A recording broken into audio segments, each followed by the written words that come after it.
A paz, Senhor Jesus, irmãos. Paz e graça. Deus abençoe grandemente a vida de cada um de vocês. Neste vídeo eu quero falar aqui a respeito da dispersão da casa de Israel nas nações, né? Então, a dispersão de Efraim entre os gentios. Deus prometeu desde os tempos de Gênesis 48 e também nos textos ali relacionados a Abraão, Isaac e Jacó, mas principalmente em Gênesis 48, quando Deus passa, né, a bênção ali de Jacó, ele passa essa bênção para Efraim, né? E Deus estava fazendo isso por intermédio de Jacó. Efraim haveria de se tornar uma multidão de povos, uma multidão de gentios. Quando chega em 2 Reis, no capítulo 17, Deus vai cumprir aquilo que ele disse. E a forma como qual Deus vai cumprir é através da desobediência deles. Deus vai dispersar eles nas nações e eles vão se dissolver como se jogasse água, né, no meio de uma caixa d'água, e eles vão se dissolver entre as nações. Os efraimitas vão se tornar gentios. Eu vou fazer a leitura aí de 2 Reis, alguns versículos no capítulo 17. Eu vou fazer a leitura e vocês vão poder acompanhar e ver o que eu estou falando. No ano 9 de Oséias, o rei da Assíria tomou a Samaria e transportou a Israel para a Assíria, e o fez habitar em Halá, junto a Rabor, e ao rio Gozã, e nas cidades dos Medos. Esse versículo de 2 Reis, capítulo 17, ele está falando que a Assíria transportou a casa de Israel, as 10 tribos, para as nações ali da Assíria, das cidades dos Medos, e essa dispersão, né, fez com que eles se tornassem gentios, porque aqueles povos ali vão se misturar com eles, e para substituir o vazio que ficou na casa de Israel, foram tragos de várias nações gentios para habitar ali. E tanto é que aquela é a origem dos samaritanos. Qualquer pessoa que estuda a Bíblia a fundo, ela já conhece isso. Ela já conhece a origem dos samaritanos, que foi essa trazer, né, os gentios de várias nações para habitar na casa de Israel. E os da casa de Israel serem dispersos, né? Então houve toda uma mistura ali. Dentro dessa mistura, é importante a gente ter em mente que Efraim foi disperso nas nações, né? Igual vocês vão estar vendo no slide aí, como se Efraim fosse um copo d'água e jogado ali para se dissolver entre todas as nações, né? Então, não existe mais o povo Efraim, nem nos dias de hoje, nem nos dias dos apóstolos existia. Por quê? Porque eles se tornaram uma multidão de povos, eles se tornaram a plenitude dos gentios, eles se tornaram a totalidade de gentios que existem. Isso se tornou Efraim, porque Deus prometeu isso por intermédio de Jacó, passou essa bênção para Efraim, né? Então a gente sabe que Efraim haveria de se tornar uma multidão de povos. E essa multidão de povos que Efraim iria se tornar são a plenitude de gentios que existe. Inclusive essa expressão foi usada em Romanos capítulo 11 pelo apóstolo Paulo, né? E porque ele tinha tudo isso em mente. Pois bem, a partir do momento que Efraim se torna essa multidão de gentios, Deus vai também prometer a restauração de Efraim. Quando Deus fala de Efraim, ele está falando do chamado do evangelho que vai se divulgar para todas as nações, para que todos os gentios se convertam e venham a fazer parte do Israel de Deus, o Israel espiritual. Então, eu fiz aí a leitura de alguns versículos de 2 Reis, capítulo 17. Você pode fazer a leitura aí também, para você confirmar tudo que eu falei. E o importante desse vídeo é justamente isso, você entender que a casa de Israel se tornou os gentios, a plenitude de gentios, correto? É também importante você entender agora duas linhas de pensamento sobre o Efraim que eu gostaria de refutar.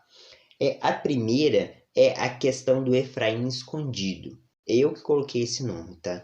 Essa questão do Efraim escondido é porque eu já assisti pessoas falando, né, teólogos, grandes teólogos e tudo mais, falando que o Efraim ele está num lugar que ninguém sabe onde está, e que uma hora ou outra esse povo vai aparecer e Israel vai ali se unir, né?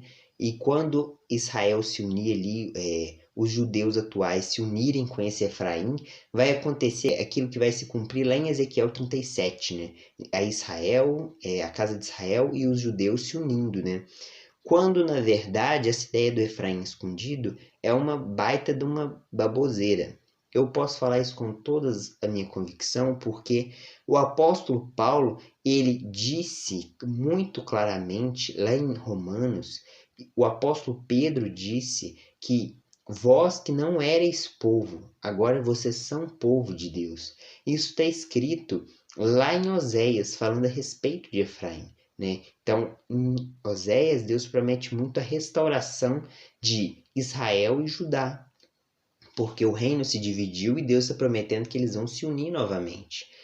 Agora, se o apóstolo Paulo pega aquelas expressões, aquele contexto que são chave, e ele aplica isso aos gentios, é porque claramente o apóstolo Paulo entendeu que aquele Efraim literal, segundo a carne, se dispersou e se tornou gentios, e esses gentios, que é a plenitude de todos os gentios, são chamados através do evangelho a fazer parte de um Efraim espiritual da parte de Deus.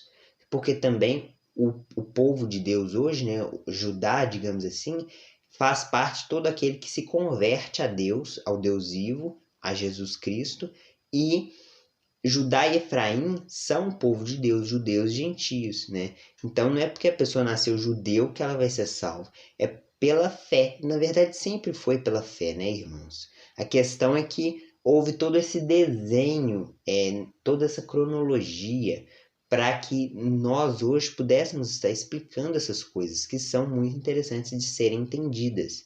A questão é, Deus moldou esse plano para moldar a salvação das nações, para ele abrir uma porta para que nós pudéssemos entrar sendo Efraim espiritual, correto?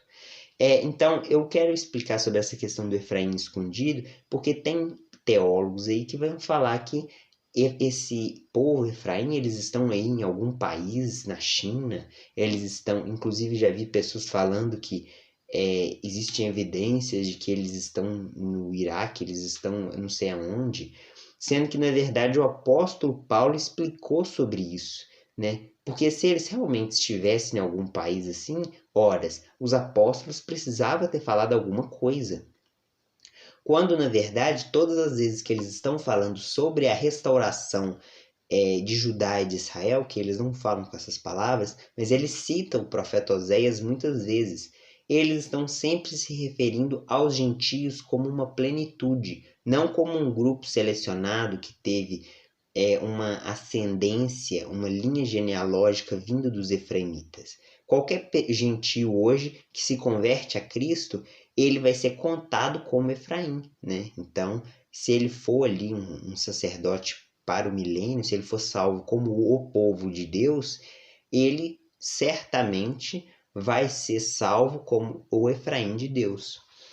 E uma segunda heresia que eu gostaria de refutar é a questão da ascendência efraimita. É tipo assim, se hoje poder ser salvo, você precisa ter tido com que o seu bisavô do bisavô do bisavô tenha sido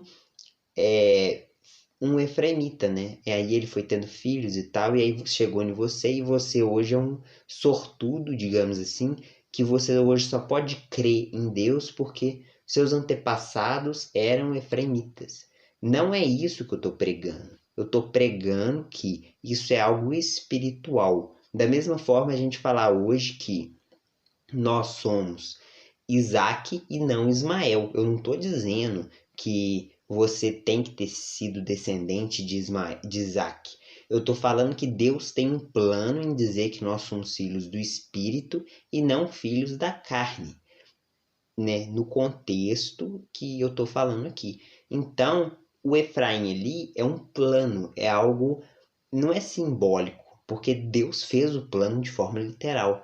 Os efraimitas foram dispersos nas nações, se cumpriu o que estava em Gênesis 48, que eles haveriam de se tornar uma multidão de nações, uma multidão de gentios, E essa multidão de gentios que se corresponde a toda a plenitude dos gentios, eles, através do evangelho, podem fazer parte do povo de Deus, sendo o Efraim espiritual. Então, em momento nenhum, nós cristãos que pregamos as duas casas de Israel, a gente está dizendo algo judaizante, dizendo que você tem uma ascendência judaica, né, digamos assim, porque não é judaica, é efraimita, mas ainda se a pessoa se utiliza desses termos, né, não é isso que estamos dizendo, beleza?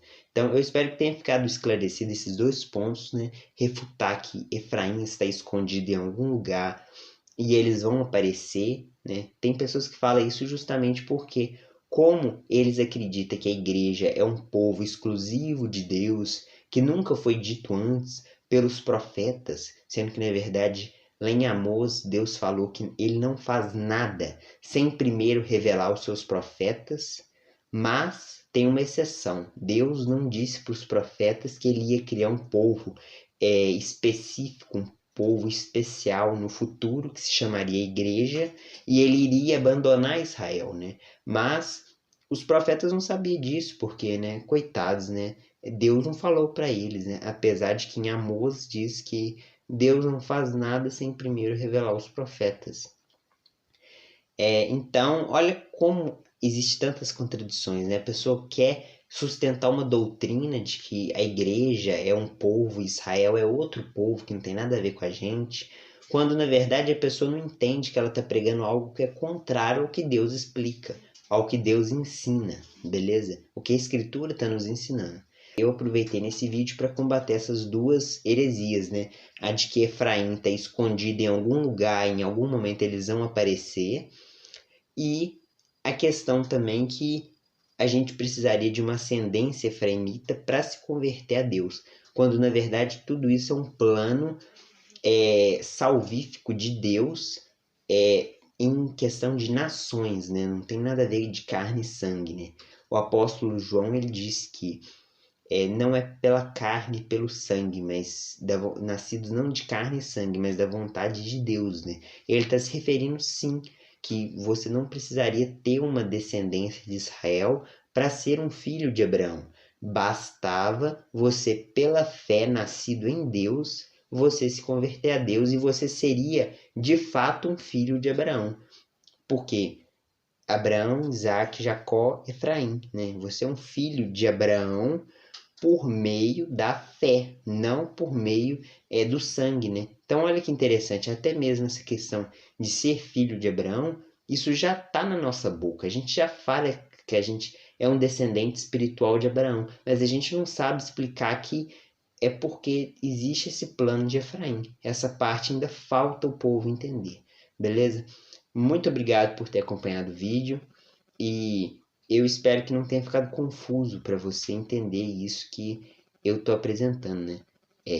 Qualquer dúvida, deixe nos comentários. Deus abençoe.